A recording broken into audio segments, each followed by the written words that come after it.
Hi viewers, ఎలా ఉన్నారు? దీపావళి వచ్చేస్తుంది కదా, మరి మీరేం వంటలు చేస్తున్నారు, నేనేం చేస్తున్నానో చూపిస్తాను రండి. సున్నుండలు చూసారా ఎంత బాగున్నాయో. చూడండి, బెల్లం సున్నుండలు చాలా బాగుంటాయి. మరి ఎలా చేయాలో ప్రాసెస్లోకి వెళ్ళిపోదామా? ముందుగుండా మినప్పప్పుని తీసుకుందాం. మినప్పప్పు ఇదిగోండి, ఇలా గుండుపప్పుని తీసుకున్నాను. తొక్కపప్పుతో కూడా చేసినా బాగుంటుంది, కాకపోతే కలర్ కొంచెం మారుతుంది. 3 గ్లాసులు మినప్పప్పు తీసుకున్నాను. డ్రై రోస్ట్ చేసుకోవాలి.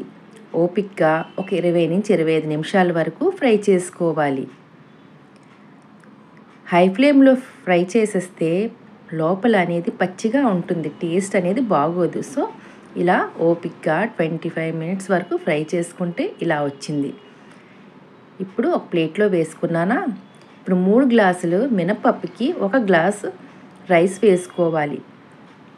ఇది కూడా డ్రై రోస్ట్ చేసుకోవాలి. రైస్ వేసుకోవడం వలన కొంచెం స్టిక్కీనెస్ అనేది ఉండలికి అంతగా ఉండదు, బాగుంటుంది. ఇది కూడా గోల్డెన్ కలర్లో ఫ్రై అయిపోయింది కదండి. ఇది కూడా, ఈ రైస్ కూడా మినపప్పులో కలిపేద్దాం.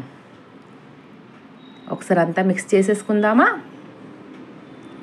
ఇప్పుడు చల్లారిన తర్వాత మరపట్టించాలి. ఇదిగోండి, దీనికి కావాల్సింది పిండి, బెల్లం ఉండలు చేస్తున్నాము, బెల్లం పొడి, నెయ్యి. పిండిలోని బెల్లం పొడి వేసి బాగా కలిపిన తర్వాత నెయ్యి వేసుకొని కొద్ది కొద్దిగా వేసుకొని మిక్స్ చేసుకోవాలి. అంతా పిండి ఒకేసారి మిక్స్ చేసుకుంటే తొందరగా డ్రై అయిపోతుంది. ఒకసారి చూద్దామా అయ్యిందా లేదా, ఉండకడుతుందా లేదా. చక్కగా అవుతుంది కదండి. మరి చుట్టేద్దామా ఉండల్ని, సున్నుండల్ని. ఇదిగోండి ఎంత చక్కగా అవుతుంది చూసారా. చాలా హెల్తీ కదండి, బెల్లంతో చేస్తే మరీ మంచిది కదా. పిల్లలకైతే 1-2 హ్యాపీగా తినొచ్చు.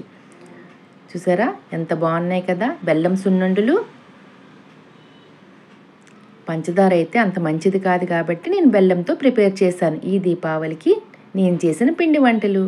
మరి రెసిపీ నచ్చిందా? మీకు కూడా చేయాలనిపిస్తుందా? మరి చేసేయండి. సబ్స్క్రైబ్ చేయడం, లైక్ చేయడం, షేర్ చేయడం మర్చిపోకండి.